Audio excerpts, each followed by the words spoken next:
Hello and welcome friends. I am Arvind Meshram from KBT College of Engineering, Department of Electronics and Telecommunication Engineering. We are dealing with the subject Mechatronics for class 3rd year ENTC semester 1. In the previous video lecture we have seen the definition of mechatronics and some appliances, devices and processes which are the mechatronic systems. In this section, we'll see the key elements of a typical mechatronic system. The key elements can be classified as number 1, information system, number 2, mechanical systems, 3rd, electrical systems, 4th, computer systems, 5th, sensors and actuators, and 6th, real-time interface. Over here you can see the block diagram which is taken from the book Mechatronics by K.P. Ramchandran, which is prescribed by the SPPU. If we see the block diagram, so in block diagram you can see the modeling, analysis and integrated design testing. When we design the mechatronic system, we have to model it and design it. It is the product. Over here you can see the mechanical system, the electrical system, controllers, the feedback, output signal and graphical displays. We see one by one. The first key element is the mechanical system. In mechanical system you can see sub elements like actuators. Actuators are the devices which are used for actuating purpose, that is for the movement, maybe linear movement or rotational movement. For that purpose solenoids, DC motor, stepper motors can be used. Actuators may be the electrical actuators, hydraulic actuators or pneumatic actuators. Depending upon the application, we can choose particular type of actuator. The another key element in the mechanical system is the sensors. This includes switches, strain gauge, thermocouple, potentiometer, digital encoder, motion sensor, MEMS, that is micro electronic mechanical systems, Here sensors are used for inputting purpose or giving the inputs to the system. The switches, on off switches, strain gauge can be used for measurement of the pressure, thermocouple may be used for measurement of temperature. Here potentiometer can be used for the measurement of displacement, maybe the linear one or the rotational one. Digital encoder for measuring step angles, motion sensors, MEMS, etc. Next is the electrical system. In electrical system you can see two sub-elements. One is input signal conditioning and interfacing. Here when we are using some sensors, the output of sensor is not a usable signal, which is to be converted into a usable signal which is used in electronic circuits. So we need the signal conditioning and interfacing circuits. Here we can have filters, the amplifiers, A to D converter, D to A converter, etc. These circuits are used as a signal conditioning circuit which will convert into a usable form, usable signal for electronic circuits. The next sub-element of electrical systems are digital control architecture. This is used for controlling purpose. Here we can use a logic circuits, the microcontroller, the PLC, the SBC, sequencing and timing control algorithms. Logic circuits, as we know, gives the output as 0 and 1, true or false. Microcontrollers again has a digital output. PLC, that is programmable logic controller, various inputs, IOs are connected, input output connections. SBC, that is session border controller, mainly used in voice over internet protocol. Sequencing and timing control algorithm. These circuits are used for controlling purpose. Suppose we want a particular parameter constant, or particular parameter should be changed according to the inputs, then we can write the program, or we can design the hardware circuit using logic circuits so that we can have that particular parameter as our requirement. Next is the output signal conditioning and interfacing.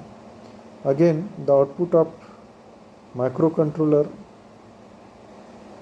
cannot be directly given to for the movement of the actuators or the movement of other devices. So we have to use the signal conditioning circuits again. Here we can have D to A converter, A to D converter, again amplifiers, power transistors can be used, PWM, that is pulse width modulations, can be used. This is given as a feedback to the input through a controller. Various type of controllers can be used over here. One more element is here display, which is used for monitoring purpose. Here the graphical displays are used. These may be LEDs, LCDs, digital displays or CRTs. These displays are used for monitoring, like in control panel in process industries. Then we'll see the levels of mechatronic systems. We can say that as the time passes, the levels has increased. In modern mechatronic systems, these levels of mechatronic systems can be categorized in 4 ways as shown.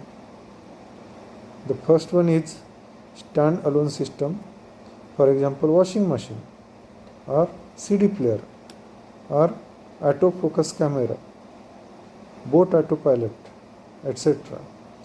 Here in stand-alone system, microcontroller is programmed according to our requirement and it is a standstill. It can work by its own. The next one is system with high level of distributed sensor microcontroller actuator relationship. Here wired aircraft can be taken as an example. Here we have to use the sensors for input purpose, microcontroller for processing purpose, actuator for movement purpose or output purpose. So we have to build the relation between the sensor, microcontroller and actuator. So this is the second level of mechatronic system. Third one is a large factory system that is also a distributed system, but which links a number of major subsystems such as machining centers, robots for part handling, automated inspection stations, and so on. Here, as an example, we can take a SCADA. SCADA is nothing but the supervisory control and data acquisition system. By sitting at a particular place, we can monitor and control distributed systems which are placed at various parts in maybe in industry. So that is done by using SCADA. So this is the level 3, where the number of systems are more. In the first level, the system is single. In the second level, the system is single but controlled, and it is controlled through the sensors and microcontroller and actuator relationship. The fourth level of mechatronic system is which incorporates intelligent control or artificial intelligence. For example, humanoid robots. Here, the artificial intelligence is incorporated. I mean, if you design a system, it can understand or it can learn by itself the process or inputs and act according to the inputs, and it can take its own decision. By a machine is your fourth level, that is a system having the AI, artificial intelligence. Then we have a design concept. It is nothing but the mechatronics design process. Here you can see two blocks. One is the conventional procedure and the another is a mechatronic system design. In conventional procedure, we have a design which is separate. Electrical subsystems are separate, mechatronic subsystems are separate, and they are interrelated, which can be given to the process or product. That is nothing but the load over here. Source is the input, load is the output, and it is given to the mechanical system. Then electrical subsystems can be incorporated into it. The second one is the mechatronics system design. Here the electrical subsystem and mechatronic subsystems are interrelated with each other.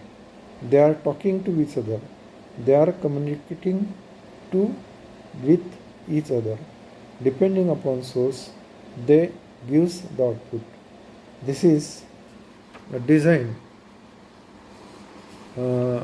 concept for mechatronic design process. So guys, we'll stop here. Thank you. We'll meet in the next video, which over where I will take the gears. Thank you very much.